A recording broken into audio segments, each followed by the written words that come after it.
verifying trig identities using sum and difference identities. The more identities we learn, the more tools we have to verify other unfamiliar identities. So take a look at this identity here. We're being asked to verify it. We're going to work with each side independently. We've obviously worked these kind of problems before. Why are we doing this again? Well, because I can see here on the top, I have the cosine of a sum, and I now have a way to rewrite that, to deal with that. In fact, why don't we start there? The cosine sum identity is the one that says you can rewrite that as cosine first, cosine second, minus the sign, SIGN changes for the cosine identities, minus sine first, sine second. I'll leave my denominator the same. And then I think I will go ahead and distribute this single term that I have on the bottom into these two pieces.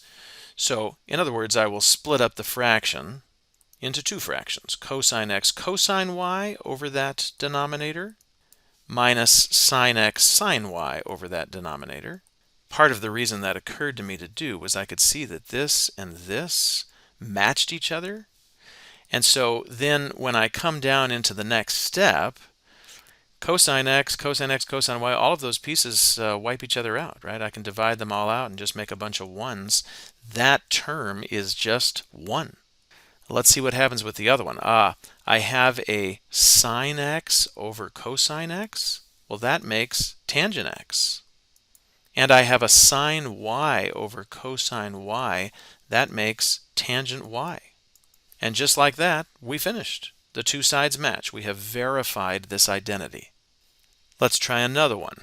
Again, we'll work with each side independently. I can see why we are looking at this one. Here's the sign of a difference. So I can go ahead and use that identity. I think before I do that, though, I'm looking at the right side, and I'm noticing some pretty easy cleanup here. 1 minus sine squared alpha is equal to cosine squared alpha using the Pythagorean identity. And then this fraction cleans up pretty nicely. It's obviously going to be negative, and then the cosine on the bottom wipes out one of the cosines on the top. So all I'm left with here is negative cosine alpha. So I've simplified the right as far as I can. Let's take a look at the left. Sine of a difference. That's the one that goes sine of the first, cosine of the second. The sines and cosines alternate. The SIGN sign, the minus sign, stays the same. And then it goes cosine of the first times sine of the second. Okay, well, a couple of these are just numbers we can work out. Let's see, sine and cosine of 3 pi over 2. Let me come off on the side here. 3 pi over 2 is 270 degrees. Here's the unit circle. The coordinates of that point are 0, -1. So the sine coordinate is -1. The cosine of 3 pi over 2 is 0. Well, 0 is always wonderful because 0 times sine theta is just 0. That whole term doesn't even matter. All I have left is -1 times cosine alpha, which is negative cosine alpha. We've worked with each side, simplifying it until the two sides match, and so we have verified this identity. Thanks for watching.